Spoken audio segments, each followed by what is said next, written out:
বলিউড অভিনেতা সাইফ আলী খানের পারিবারিক শিকড় এক বিরল সাংস্কৃতিক মিলনস্থল।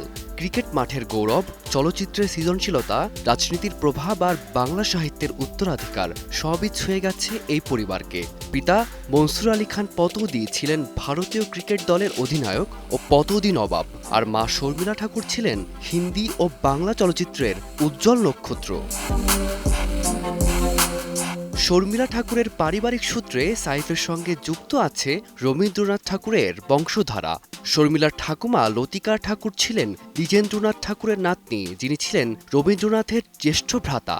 এই সূত্রে দূরসম্পর্ক হলেও সাইফের রক্তের ভেতরে প্রবাহিত হয়েছে বাংলা সাহিত্যের এক ঐতিহাসিক শিকড়।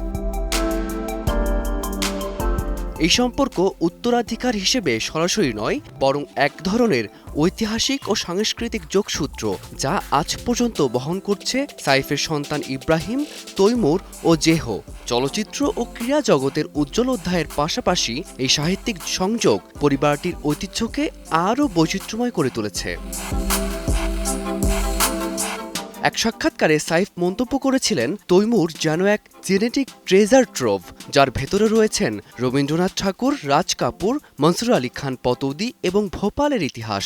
তার এই স্বীকারোক্তি থেকেই বোঝা যায়, পারিবারিক এই ঐতিহ্য তার কাছে কেবল ইতিহাস নয়, বরং গর্বের একটি সম্পদ।